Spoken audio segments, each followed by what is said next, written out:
Chapter 12. Where was Mama?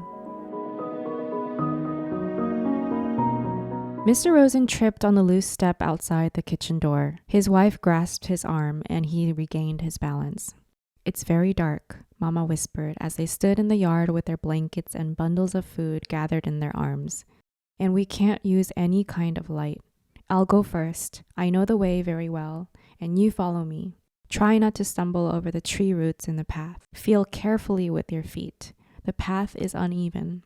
And be very, very quiet," she added, unnecessarily. The night was quiet too. A slight breeze moved into the tops of the trees, and from across the meadow came the sound of the sea's movement, which was a constant sound here and had always been. But no birds called or cried here now in the night. The cow slept silently in the barn, Kitten upstairs in Kirsty's arms. There were stars here and there dotting the sky among thin clouds, but no moon. Anna Marie shivered, standing at the foot of the steps. "Come," Mama murmured, and she moved away from the house. One by one, the Rosens turned and hugged Anna Marie silently. Ellen came to her last. The two girls held each other. "I'll come back someday," Ellen whispered fiercely. "I promise." "I know you will," Anna Marie whispered back, holding her friend tightly. Then they were gone, Mama and the Rosens. Anna Marie was alone. She went into the house, crying suddenly, and closed the door against the night. The lid of the casket was closed again. Now the room was empty. There was no sign of the people who had sat there for those hours. Anna Marie wiped her eyes with the back of her hand. She opened the dark curtains and the windows. She curled once more in the rocker, trying to relax. She traced their route in her mind. She knew the old path too, not as well as her mother, who had followed it almost every day of her childhood with her dog scampering behind. But Anna Marie had often walked to town and back that way, and she remembered the turns, the twisted trees whose gnarled roots pushed the earth now and then into knotted clumps, and the thick bushes that often flowered in early summer. She walked with them in her mind, feeling the way through the darkness. It would take them, she thought, half an hour to reach the place where Uncle Henrik was waiting with his boat. Mama would leave them there, pausing a minute, no more, for a final hug, and then she would turn and come home. It would be faster for Mama alone, with no need to wait as the Rosens, unfamiliar with the path, slowly felt their way along. Mama would hurry, sure-footed now, back to her children. The clock in the hall struck once. It was 2:30 in the morning. Her mother would be home in an hour, Anna Marie decided. She rocked gently back and forth in the old chair. Mama would be home by 3:30. She thought of Papa back in Copenhagen alone. He would be awake too. He would be wishing he could have come, but knowing too that he must come and go as always, to the corner store for the newspaper, to his office when morning came. Now he would be afraid for them and watching the clock, waiting for word that the Rosens were safe, that Mama and the girls were here at the farm, starting a new day with the sun shining through the kitchen window and cream on their oatmeal.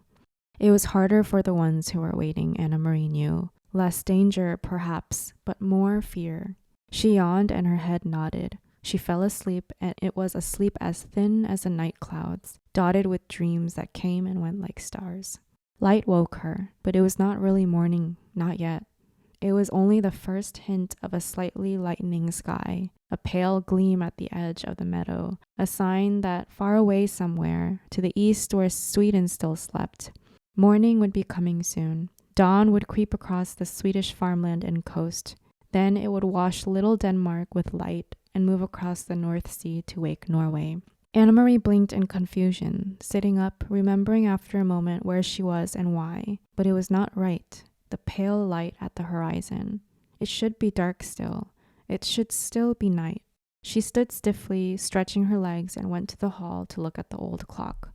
It was past 4 o'clock. Where was Mama? Perhaps she had come home, not wanting to wake Anna Marie, and had gone to bed herself. Surely that was it.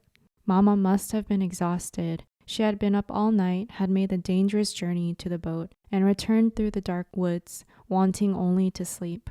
Quickly, Anna Marie went up the narrow staircase. The door to the bedroom where she had slept with Ellen was open.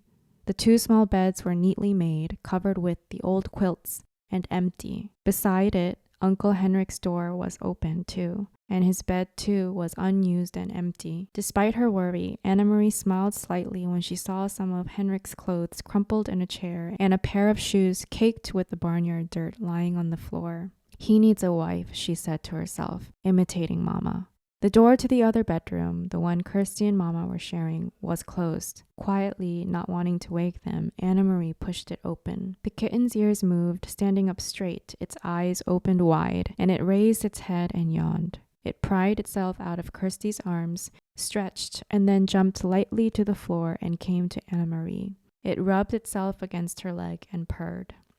Kirsty sighed and turned in her sleep. One arm, free now of the kitten's warmth and comfort, flung itself across the pillow. There was no one else in the wide bed. Anna Marie moved quickly to the window which overlooked the clearing that led to the path's entrance. The light outside was still very dim, and she peered through the dimness, trying to see, looking for the opening in the trees where the path began, looking for Mama hurrying home.